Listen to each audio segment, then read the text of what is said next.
మెయిన్గా ఏంటంటే ముఖ్యంగా ప్రజెంట్ కూటమి ప్రభుత్వం వచ్చిన ఈ 2 ఏళ్లలో ఏవైతే చెల్లిస్తాయని ఫీజు బకాయిలు ఉన్నాయో వాటిని చెల్లించలేదు. అలానే ఇంతకుముందు ఏదైతే రీసెంట్ టైమ్స్ లో డిఎస్సి జరిగిందో వాటి మీద ఎవరైతే క్వాలిఫైడ్ పీపుల్ ఉన్నారో వాళ్ళెవరికి కూడా ఉద్యోగాలని రాకపోవటం, ఎవరైతే క్వాలిఫికేషన్కి కూడా అర్హత లేని వాళ్ళు ఉన్నారో వాళ్ళందరికీ రావటం, ఇది చాలా ఆశ్చర్యకరంగా ఉంది. ఇది ఎప్పుడు కూడా ఇంతకుముందు ఎప్పుడు కూడా ఆంధ్ర రాష్ట్రంలో కానీ ఏ రాష్ట్రంలో కానీ మనం చూసింది కానీ జరిగింది కానీ లేదు.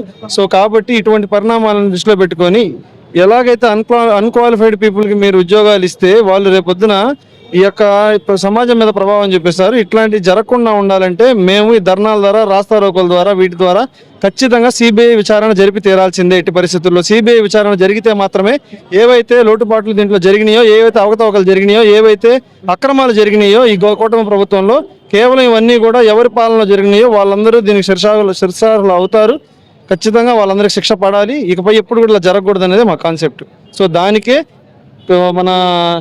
మేము వచ్చేసి మా జిల్లా అధ్యక్షుడు ఆళ్ళ ఉత్తేజ్ రెడ్డి ఆయన ఆధ్వర్యంలో మేము, అలాగే టౌన్ యోజన విభాగం, అలానే నా జిల్లా యోజన విభాగం, అలానే ఇక్కడ నగర యోజన విభాగం, పశ్చిమ నియోజకవర్గ యోజన విభాగం మేమందరం కూడా దీంట్లో పార్టిసిపేట్ చేయడం జరిగింది. దీనికి ఏసీ కాలేజ్ కానీ, హిందూ కాలేజ్ కానీ, మిగతా ఏవైతే ప్రభుత్వ కళాశాలలు కానీ, లేకపోతే మిగతా ఏదైతే ప్రైవేట్ కళాశాలలు కానీ వాటన్నిటి నుంచి కూడా పెద్ద ఎత్తున యువత మీరు చూసుంటారు. కనీసం 2000 మంది పైచీలకు యువత ఉన్నారు. వీళ్ళందరూ మేము పిలిస్తే వచ్చారు. ఎలా వచ్చారు? కేవలం మేము పిలిచామని రాలేదు. వాళ్ళందరికీ అక్కసు ఉంది. మీరు గమనించాల్సింది, ఇంతమంది ప్రజానికులు ఇక్కడ ఉన్నారంటే ఈరోజు ఇదంతా కూడా ప్రజాగ్రహమే. చాలా దుందుడు స్వభావంతో ఇష్టానుసారంగా ఇష్టం వచ్చిన నిర్ణయాలు తీసుకొని విద్యార్థుల మీద, అట్లానే యువకుల మీద ఎలా పడితే అలా ప్రవర్తిస్తున్నారు. సార్ నమస్కారం. ప్రవర్తిస్తున్నారు. ఇది అసలు మంచి చర్య కాదు. ఖచ్చితంగా దీనికి తీవ్ర పరిణామాలు రేపు ఓట్ల రూపంలో ఖచ్చితంగా ఈ కూటమి ప్రభుత్వం చవి చూసిద్ది. ఖచ్చితంగా ఓడిపోతారు. రేపు 2029లో జగన్మోహన్ రెడ్డి గారు వస్తారు. మళ్ళీ నాడు నేడు కానీ, లేకపోతే మళ్ళీ విద్యా దీవెన కానీ, లేకపోతే వసతి దీవెన కానీ, విద్యార్థులకు ఏవైతే రావాల్సిన స్కాలర్షిప్లు కానీ ఇవన్నీ తిరిగి మా ప్రభుత్వంలో వస్తాయి. రావాలని మేము ఇంత కష్టపడి ఈ ప్రోగ్రామ్ అనేది చేస్తున్నాము. అది. Thank you sir. Pidathala Bhanuprakash. ఎక్కడి నుంచి వచ్చారు? గుంటూరు విద్యార్థి విభాగ నియోజకవర్గ అధ్యక్షుడిని.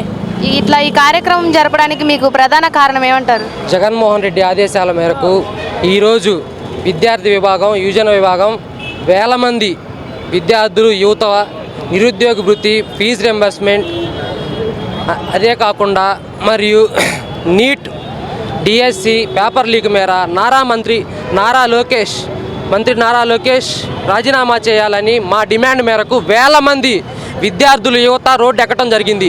ఈరోజు ఇంతమంది యువత 2000 మంది పైగా వచ్చారు. ఒక్కరికి రూపాయి కూడా లేదు.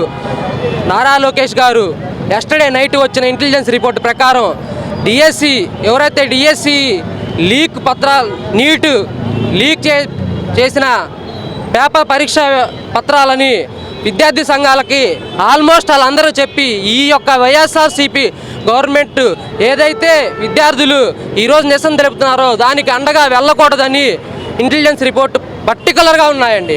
ఇంకేమైనా క్వశ్చన్ అడుగుతారా? ఓకే. అంటే ఇంతకుముందే పూణేలో, ముంబైలో ఈ నీట్ పేపర్ లీక్ అయిందని అక్కడ మంత్రి రాజీనామా చేశారు. మీరు అప్పుడే చేసుంటే మీకు మంచి పేరు వచ్చేది కదా, ఇప్పుడు ఎందుకు చేయాలనుకుంటున్నారు అది? యాక్చువల్గా అండి, నార్త్ సైడు ఢిల్లీలో జంతర్ మంతర్లో జరిగింది మీరు చూశారు. అక్కడ కాక్రోచ్ పార్టీ విద్యార్థులు నార్త్ సైడు 1000 మందికి 3 డాక్టర్లు మాత్రమే ఉన్నారు. మన సౌత్ సైడు డాక్టర్లు అనే ప్రతి ఒక్క పేద కుటుంబాలు మన సౌత్లోనే ఉన్నాయి. ముఖ్యంగా చూస్తే మన ఆంధ్రప్రదేశ్లో పేద కుటుంబాలు ఎక్కువ ఉంటాయి. పేద కుటుంబాల్లో నుంచి మన నీట్ ఎగ్జామ్ రాసి ఎంబీబీఎస్ సీట్ తీసుకొని వెళ్ళాలి ఎవరైనా ఉంటారా? ఏదో చిన్నగా డిగ్రీ చదువుకొని ఎంబీఏ చేసి బీటెక్ చేసి 20,000-30,000 రూపాయలు జాబ్ చేసుకోవాలని విద్యార్థులు కోరుకుంటారు. ఎంబీబీఎస్ చదువుదామని ప్రతి ఒక్కళ్ళు మినిమం ఎబో పావర్టీ లైన్లోనే ఉంటారు. బిలో పావర్టీ లైన్లో ఉండే వాళ్ళందరూ పేద విద్యార్థులే. పేద విద్యార్థులు ఈరోజు రోడ్డు మీద రావడానికి కారణం పేపర్ లీకు, డిఎస్సి పోస్టులు అవుట్సోర్సింగ్ అమ్ముకోవటం.